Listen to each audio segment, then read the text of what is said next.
امر اور نہیں. ٹھیک ہے. اس کے بعد اور سبق بھی پڑھیں گے. امر پہلے تو امر معنی سمجھ کہ امر کہتے ہیں حکم کو. کیا حکم کو کہتے ہیں کہ جیسے کوئی کسی شے کو کا حکم کرے. آپ لوگوں کو انشاءاللہ پھر بات بڑی کتابوں میں بتائیں گے کہ امر کس کو کیا جاتا ہے اور امر کا معنی کیا ہے. اصول فقہ میں آپ لوگ پڑھو گے انشاءاللہ آگے کتابوں میں. قرآن مجید میں امر امور کس کے لیے استعمال ہوئے, کون کون سے معنی میں استعمال ہوئے. امر علی وجہ الاستعلاء یعنی استاذ شاگرد کو کہتے ہیں کہ اٹھ جاؤ پانی لاؤ. ہاں جی. تو اب استاذ کا درجہ شاگرد سے کیا ہوتا ہے, بڑا ہوتا ہے. یا بڑا بھائی چھوٹے بھائی کو کہو کہ بھائی یہ کام کر یا نہ کر. ٹھیک ہے جی. تو یہ ہوتا ہے کہ امر میں جو حاکم ہوتا ہے حکم کرنے والا, ٹھیک ہے, وہ حکم جس کو حکم کرتے ہیں ان کا درجہ کیا ہوتا ہے, چھوٹا ہوتا ہے. ٹھیک ہے. پھر انشاءاللہ آپ لوگ اصول فقہ میں پڑھو گے کہ امر کے کتنی معانی ہیں. امر استحباب کے لیے ہے, امر وجوب کے لیے ہے, امر استصحاب کے لیے ہے, امر کون کون سی معنیوں میں ہے. انشاءاللہ علم درپیش است.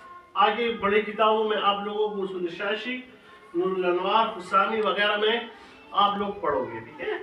بس یہاں پر اتنا سمجھو کہ امر کا معنی ہے حکم. کیا حکم. ہاں. اب ہم نے چونکہ اجرا کر رہے ہیں اور ہم نے پڑھنا ہے کہ امر کو ہم الفاظ میں کیسے پہچانیں گے اور امر کو کس سے بنایا جاتا ہے. امر بنانے کا قاعدہ کیا ہے, امر بنانے کا قانون کیا ہے. کیا قانون کیا ہے. تو یاد رکھو کہ امر ہمیشہ کے لیے یہ پہلے مضارع سے بنتا ہے. کیا مضارع سے بنتا ہے. کیا سے, جیسے فار ایگزامپل یفعلو ہے. کیا یفعلو.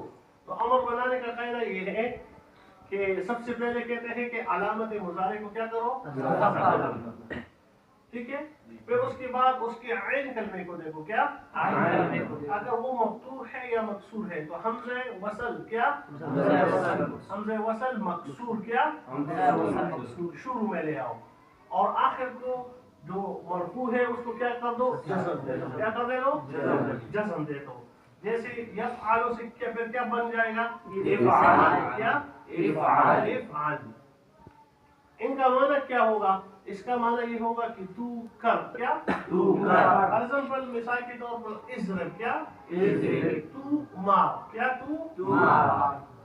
ان کے متبادل پھر نہیں ہے. نہیں میں امر میں ایک شے کے کرنے کا حکم ہوتا ہے. جیسے فار ایگزامپل میں کہوں اضرب تو اس کا مقصد میرا کیا ہے کہ اطلب منک فعل الضرب. اطلب منک فعل الضرب. ہاں یعنی اضرب کا معنی کیا ہے, یعنی اطلب منک فعل الضرب. میں یہ چاہتا ہوں کہ تو کیا کرے, مارے. سمجھ میں آ گیا. تو یہ امر کا ہو جائے گا. ان کے علاوہ پھر اقسام میں بھی ہے. جیسے تعیدو ہے. کیا وعدا یعدو. کیا وعدا یعدو. وعدا یعدو. تو اب یہاں پر جب عید بناتے ہیں نا تو یعدو سے علامت مضارع کو کیا کرنا ہے. تو اب اس کے بعد والے لفظ کو دیکھو. اس کے بعد والا لفظ جو ہے وہ تو ساکن نہیں ہے نا. حمزہ وصل ہم کدھر لے آتے ہیں, جہاں پر ساکن ہونا, لیکن یہاں پر تو ساکن ہے ہی نہیں ہے.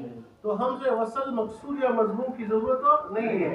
حمزہ وصل موجود اس لیے ہے کہ اگر آپ علامت مضارع کو حذف کریں اور عین کلمہ مضموم ہو. کیا تو پھر حمزہ وصل مضموم لاؤ گے. جیسے تنصر سے انصر. کیا انصر. یہ بات ذہن میں رکھو. ٹھیک ہے.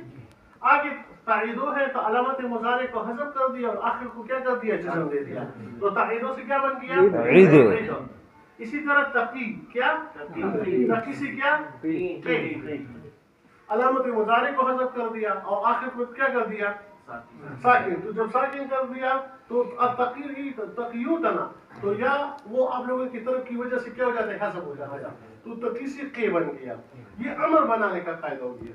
کس کا بن گیا, پھر امر کی بھی کئی معنوں میں استعمال ہوتا ہے. عربی میں بھی امر کہ اصل میں امر کی صرف 6 چیزیں ہوتے ہیں. کتنی 6 چیزیں ہوتے ہیں. کیا 6 چیزیں ہوتے ہیں. امر واحد مذکر حاضر, تسنیہ مذکر حاضر اور جمع اسی طرح واحد مؤنث حاضر، تثنیہ اور جمع مؤنث حاضر. سمجھ میں آ گیا؟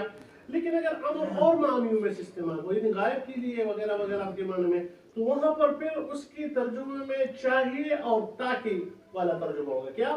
جیسے فار ایگزامپل یہاں پہ افعل ہے، اضرب ہے، اور اگر آپ کہیں لیضرب، کیا؟ تو اس کا پھر معنی ہوگا چاہیے کہ تو مارے، چاہیے کہ وہ مارے، چاہیے کہ میں ماروں، چاہیے کہ ہم سب ماریں. سمجھ میں آ گیا؟ یہ چاہیے والا لفظ اس کے لام امر میں اور اسی طرح لا نہی میں استعمال ہوگا. اور اسی طرح ثقیلہ والا بھی، اگر ثقیلہ تو چاہیے کہ ضرور بے ضرور تو مارے، چاہیے کہ ضرور بے ضرور میں ماروں، چاہیے کہ ضرور میں ماروں. ختمی باب ہے. سمجھ میں آ گیا کہ امر اور نہیں ہو گیا. اتنی باتیں سمجھ میں آ گیا؟